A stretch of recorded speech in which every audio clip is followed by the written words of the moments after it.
الحمد لله رب العالمين والعاقبة للمتقين والصلاة والسلام على أشرف الأنبياء والمرسلين وعلى آله وأصحابه ومن تبعهم بإحسان إلى يوم الدين أما بعد.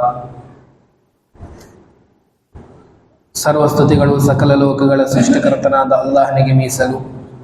ಅಲ್ಲಾಹನ ಅನುಗ್ರಹಗಳಾಗಲಿ ಅಲ್ಲಾಹನ ಎಲ್ಲ ಸಂದೇಶವಾಹಕರ ಮೇಲೆ, ವಿಶೇಷವಾಗಿ ಮಾನವ ಕುಲದ ಅಂತಿಮ ಪ್ರವಾದಿ ಮುಹಮ್ಮದ್ ಸಲ್ಲಲ್ಲಾಹು ಅಲೈಹಿ ವಸಲ್ಲಂ ಅವರ ಮೇಲೆ. ಆತ್ಮೀಯ ಇಸ್ಲಾಮಿ ಸಹೋದರರೇ, ಕಳೆದ ತರಗತಿಯಲ್ಲಿ ಇಸ್ಲಾಮಿನ ಮೊದಲನೆಯ ಆಧಾರ ಸ್ತಂಭ ಕಲಿಮತು ಲಾ ಇಲಾಹ ಇಲ್ಲಲ್ಲಾಹ್, ಇದರ ಎರಡನೆಯ ಭಾಗ ಅಶ್ಹದು ಅನ್ನ ಮುಹಮ್ಮದನ್ ಅಬ್ದುಹು ವ ರಸೂಲುಹು ಎಂದಾಗಿದೆ. ಅರ್ಥಾತ್ ಅಲ್ಲಾಹನ ಪ್ರವಾದಿ ಮುಹಮ್ಮದ್ ಸಲ್ಲಲ್ಲಾಹು ಅಲೈಹಿ ವಸಲ್ಲಂ ಅವರು ಅಲ್ಲಾಹನ ದಾಸರು ಮತ್ತು ಅಲ್ಲಾಹನ ಸಂದೇಶವಾಹಕರಾಗಿದ್ದಾರೆಂದು ಒಬ್ಬ ವ್ಯಕ್ತಿ ಸಾಕ್ಷ್ಯ ವಹಿಸಿದರೆ ಅವನು ಇಸ್ಲಾಮಿನಲ್ಲಿ ಪ್ರವೇಶಗೊಳ್ಳುತ್ತಾನೆ. ಪ್ರವಾದಿ ಮುಹಮ್ಮದ್ ಸಲ್ಲಲ್ಲಾಹು ಅಲೈಹಿ ವಸಲ್ಲಂ ಅವರ ಕುರಿತು ಪ್ರತಿಯೊಬ್ಬ ಮುಸ್ಲಿಮನಿಗೆ ಕೆಲವೊಂದು ಮುಖ್ಯ ವಿಷಯಗಳನ್ನು ಅರಿಯಬೇಕಾಗಿದೆ. ಅದರಲ್ಲಿ ಕೆಲವೊಂದು ವಿಷಯಗಳು ಹಿಂದೆ ಪ್ರಸ್ತಾಪಿಸಲಾಗಿತ್ತು. ಪ್ರವಾದಿ ಮುಹಮ್ಮದ್ ಸಲ್ಲಲ್ಲಾಹು ಅಲೈಹಿ ವಸಲ್ಲಂ ರವರು ತಮ್ಮ ಇಡೀ ಜೀವನವನ್ನು ಅಲ್ಲಾಹನಿಗಾಗಿ ವ್ಯಯಿಸಿದರು. ಅಲ್ಲಾಹನ ಸಂದೇಶವನ್ನು ಮಾನವ ಕುಲಕ್ಕೆ ತಲುಪಲಿಕ್ಕೆ ಪ್ರವಾದಿ ಮುಹಮ್ಮದ್ ಸಲ್ಲಲ್ಲಾಹು ಅಲೈಹಿ ವಸಲ್ಲಂ ರವರು ಸಾಹಸ ಪಟ್ಟರು. ಮಕ್ಕಾ ನಗರದಲ್ಲಿ ಪ್ರವಾದಿ ಮುಹಮ್ಮದ್ ಸಲ್ಲಲ್ಲಾಹು ಅಲೈಹಿ ವಸಲ್ಲಂ ರವರು 13 ವರ್ಷಗಳ ಕಾಲ ಜನರಿಗೆ ಒಳಿತನ ಕಡೆಗೆ ಆಹ್ವಾನಿಸಿದರು ಹಾಗೂ ಕೆಡುಕಿನಿಂದ ಪ್ರವಾದಿ ಮುಹಮ್ಮದರು ಜನರನ್ನು ತಡೆದರು. ಈ 13 ವರ್ಷದ ಕಾಲಾವಧಿಯಲ್ಲಿ ಬಹಳಷ್ಟು ತೊಂದರೆಗಳು, ಬಹಳಷ್ಟು ಕಷ್ಟಗಳು ಪ್ರವಾದಿ ಮುಹಮ್ಮದ್ ಸಲ್ಲಲ್ಲಾಹು ಅಲೈಹಿ ವಸಲ್ಲಂ ರವರಿಗೆ ಎದುರಾದವು. ಅಲ್ಲಾಹನ ಆಜ್ಞೆಯ ಮೇರೆಗೆ ಪ್ರವಾದಿ ಮುಹಮ್ಮದ್ ಸಲ್ಲಲ್ಲಾಹು ಅಲೈಹಿ ವಸಲ್ಲಂ ರವರು ತಮ್ಮ ಪ್ರವಾದಿತ್ವದ ನಬುವತ್ತಿನ 13ನೇ ವರ್ಷದ ನಂತರ ಮದೀನಾ ನಗರಕ್ಕೆ ವಲಸೆ ಹೋದರು, ಹಿಜರತ್ ಮಾಡಿದರು.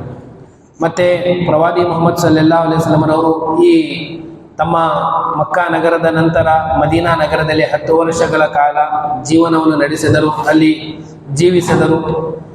ಪ್ರವಾದಿರವರ 63ನೇ ವಯಸ್ಸಿನಲ್ಲಿ ಪ್ರವಾದಿ ಮುಹಮ್ಮದ್ ಸಲ್ಲಲ್ಲಾಹು ಅಲೈಹಿ ವಸಲ್ಲಂ ಅವರಿಗೆ ಮರಣ ಬರುತ್ತದೆ. ಉಮ್ಮುಲ್ ಮುಮಿನೀನ್ ಆಯಿಷಾ ರದಿಯಲ್ಲಾಹು ಅವರ ಕೊಠಡಿಯಲ್ಲಿ ಪ್ರವಾದಿ ಮುಹಮ್ಮದ್ ಸಲ್ಲಲ್ಲಾಹು ಅಲೈಹಿ ವಸಲ್ಲಂ ಅವರಿಗೆ ಸಮಾಧಿ ಮಾಡಲಾಗುತ್ತದೆ, ದಫನ್ ಮಾಡಲಾಗುತ್ತದೆ. ಇದು ಪ್ರವಾದಿರವರಿಗಿರುವಂತಹ ಒಂದು ವಿಶೇಷತೆ.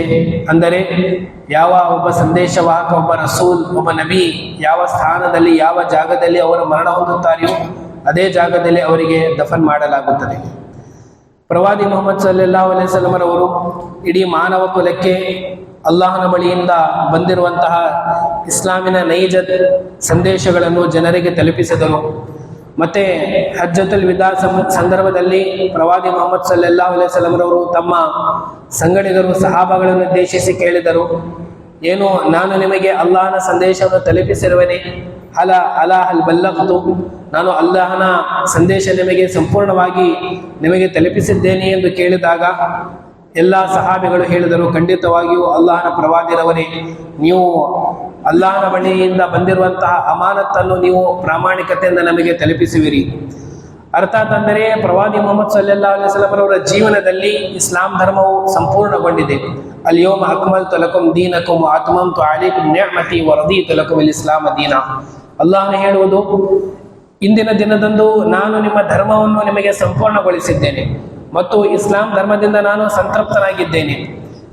ಈ ಒಂದು ಇಸ್ಲಾಂ ಧರ್ಮವು ಪ್ರವಾದಿ ಮುಹಮ್ಮದ್ ಸಲ್ಲಲ್ಲಾಹು ಅಲೈಹಿ ವಸಲ್ಲಂ ಅವರ ಜೀವನದಲ್ಲಿ ಸಂಪೂರ್ಣಗೊಂಡಿದೆ. ಯಾವ ರೀತಿ ಒಂದು ಖಾಲಿ ಲೋಟದಲ್ಲಿ ನೀರನ್ನು ನಾವು ತುಂಬಿದಾಗ ಆ ಖಾಲಿ ಲೋಟವು ತುಂಬಿದ ನಂತರ ಮತ್ತೆ ಅದರಲ್ಲಿ ಹೆಚ್ಚಾಗಿ ನಾವು ನೀರನ್ನು ಸೇರಿಸಿದರೆ ಆ ನೀರು ವ್ಯರ್ಥವಾಗುತ್ತದೆ, ಅದೇ ರೀತಿ ಪ್ರವಾದಿರವರ ಜೀವನದಲ್ಲಿ ಇಸ್ಲಾಂ ಧರ್ಮವು ಸಂಪೂರ್ಣಗೊಂಡಿದೆ. ಒಬ್ಬ ವ್ಯಕ್ತಿ ಯಾವುದೇ ಒಂದು ಕಾರ್ಯವನ್ನು, ಇದು ಸತ್ಕಾರ್ಯವಾಗಲಿಕ್ಕೆ ಸಾಧ್ಯ, ಇದು ಪುಣ್ಯ ಕಾರ್ಯವಾಗಲಿಕ್ಕೆ ಸಾಧ್ಯ, ಇದು ನನಗೆ ಒಳ್ಳೆಯದಾಗಿ ಕಾಣಿಸುತ್ತದೆ ಎಂದು ಅದನ್ನು ಧರ್ಮದಲ್ಲಿ ಅವನು ಸೇರಿಸಿದರೆ ಅದು ಅಲ್ಲಾಹನ ಬಳಿ ಸ್ವೀಕೃತವಾಗುವುದಿಲ್ಲ ಎಂದು ಪ್ರವಾದಿ ಮುಹಮ್ಮದ್ ಸಲ್ಲಲ್ಲಾಹು ಅಲೈಹಿ ವಸಲ್ಲಂ ಅವರು ಹೇಳಿದ್ದಾರೆ. ಇದು ಪ್ರವಾದಿರವರ ಕುರಿತು ನಾವು ತಿಳಿಯಬೇಕಾದಂತಹ ಮುಖ್ಯ ವಿಷಯಗಳು. ಅದೇ ರೀತಿ ಪ್ರವಾದಿರವರ ಜೀವನದಲ್ಲಿ ಕೆಲವೊಂದು ದೊಡ್ಡ ದೊಡ್ಡ ಮುಖ್ಯ ಯುದ್ಧಗಳಾದವು. ಆ ಯುದ್ಧಗಳಲ್ಲಿ ಬದರ್, ಒಹದ್, ಖಂದಕ್, ಖೈಬರ್, ಫತ್ಹೆ ಮಕ್ಕಾ, ಹುನೈನ್ ಮತ್ತು ತಬೂಕ್ ಎಂಬ ದೊಡ್ಡ ದೊಡ್ಡ ಮಹಾಯುದ್ಧಗಳು ಪ್ರವಾದಿ ಮುಹಮ್ಮದ್ ಸಲ್ಲಲ್ಲಾಹು ಅಲೈಹಿ ವಸಲ್ಲಂ ರವರ ಜೀವನದಲ್ಲಾದವು. ಈ ಯುದ್ಧಗಳಲ್ಲಿ ಈ ಯುದ್ಧಗಳ ಹಿಂದೆ ಅಡಗಿರುವಂತಹ ಉದ್ದೇಶವೇನೆಂದರೆ ಜನರಿಗೆ ಸತ್ಯವನ್ನು ತಲುಪಿಸುವಂತಹ ಒಂದು ಕಾರ್ಯದಲ್ಲಿ, ಜನರಿಗೆ ಸತ್ಯ ಸಂದೇಶವನ್ನು ತಲುಪಿಸುವ ಕಾರ್ಯದಲ್ಲಿ ಯಾವುದೇ ಒಂದು ಇಂತಹ ವಿಷಯವು ಪ್ರವಾದಿ ಮುಹಮ್ಮದ್ ಸಲ್ಲಲ್ಲಾಹು ಅಲೈಹಿ ವಸಲ್ಲಂ ಮತ್ತು ಅವರ ಸಂಗಡಿಗರಿಗೆ ಇಸ್ಲಾಂ ಧರ್ಮದ ಸಂದೇಶ ತಲುಪಿಸುವಂತಹ ಒಂದು ಕಾರ್ಯದಲ್ಲಿ ಅಡೆತಡೆಯಾಗಿ ಪ್ರವಾದಿಯವರಿಗೆ ಮತ್ತು ಅಮಾಯಕರಿಗೆ ತೊಂದರೆಯಾಗುವಂತಹ ಸಂದರ್ಭದಲ್ಲಿ ಪ್ರವಾದಿ ಮುಹಮ್ಮದ್ ಸಲ್ಲಲ್ಲಾಹು ಅಲೈಹಿ ವಸಲ್ಲಂ ರವರು ಸತ್ಯಕ್ಕಾಗಿ, ಅಲ್ಲಾಹನಿಗಾಗಿ ಮಾತ್ರ ಈ ಯುದ್ಧಗಳನ್ನು ಸಾರುತ್ತಿದ್ದರು. ಪ್ರವಾದಿ ಮುಹಮ್ಮದ್ ಸಲ್ಲಲ್ಲಾಹು ಅಲೈಹಿ ವಸಲ್ಲಂ ರವರಿಗೆ 7 ಮಕ್ಕಳಿದ್ದರು. ಕಾಸಿಂ, ಇಬ್ರಾಹಿಂ, ಅಬ್ದುಲ್ಲಾ ರದಿಯಲ್ಲಾಹು ಅನ್ಹುಂ. ಇವರೆಲ್ಲರೂ, ಈ ಗಂಡು ಮಕ್ಕಳೆಲ್ಲರೂ ಪ್ರವಾದಿ ಮುಹಮ್ಮದ್ ಸಲ್ಲಲ್ಲಾಹು ಅಲೈಹಿ ವಸಲ್ಲಂ ರವರ ಜೀವನದಲ್ಲಿ ಮರಣ ಹೊಂದಿದರು. ಅದೇ ರೀತಿ ಹೆಣ್ಣು ಮಕ್ಕಳಲ್ಲಿ ಝೈನಬ್, ರುಕಯ್ಯ, ಉಮ್ಮೆ ಕುಲ್ಸೂಮ್, ಫಾತಿಮಾ ರದಿಯಲ್ಲಾಹು ಅನ್ಹುನ್ನ ಇವರೆಲ್ಲರೂ ಪ್ರವಾದಿ ಮುಹಮ್ಮದ್ ಸಲ್ಲಲ್ಲಾಹು ಅಲೈಹಿ ವಸಲ್ಲಂ ರವರ ಮಕ್ಕಳಾಗಿದ್ದರು. 3 ಗಂಡು ಮಕ್ಕಳು, 4 ಹೆಣ್ಣು ಮಕ್ಕಳು. ಇವರ ಪೈಕಿ ಫಾತಿಮಾ ರದಿಯಲ್ಲಾಹು ಅನ್ಹಾರವರ ಹೊರತು 6 ಎಲ್ಲ ಮಕ್ಕಳು ಪ್ರವಾದಿರವರ ಜೀವನದಲ್ಲಿ ತೀರಿಕೊಂಡರು. ಪ್ರವಾದಿ ಮುಹಮ್ಮದ್ ಸಲ್ಲಲ್ಲಾಹು ಅಲೈಹಿ ವಸಲ್ಲಂ ರವರ ಮರಣದ 6 ತಿಂಗಳ ನಂತರ ಫಾತಿಮಾ ರದಿಯಲ್ಲಾಹು ಅನ್ಹಾ ಅವರು ತೀರಿಕೊಳ್ಳುತ್ತಾರೆ, ನಿಧನರಾಗುತ್ತಾರೆ. ಪ್ರವಾದಿ ಮುಹಮ್ಮದ್ ಸಲ್ಲಲ್ಲಾಹು ಅಲೈಹಿ ವಸಲ್ಲಂ ರವರ 12 ಪತ್ನಿಗಳಿದ್ದರು.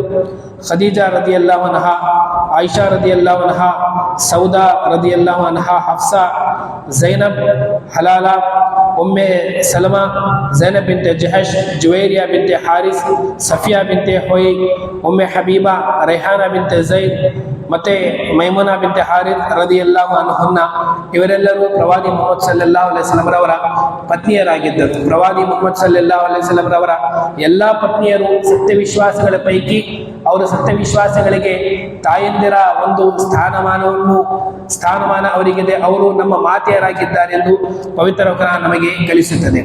ಅದೇ ರೀತಿ ಪ್ರವಾದಿ ಮುಹಮ್ಮದ್ ಸಲ್ಲಲ್ಲಾಹು ಅಲೈಹಿ ವಸಲ್ಲಂ ರವರಿಗೆ ಹಾಲುಣಿಸಿದ ಬಹಳಷ್ಟು ಸ್ತ್ರೀಯರಿದ್ದಾರೆ. ಅವರಲ್ಲಿ ಮೊದಲನೇದಾಗಿ ಅವರ ತಾಯಿ ಆಮಿನಾ ಬಿಂತೆ ವಹಬ್.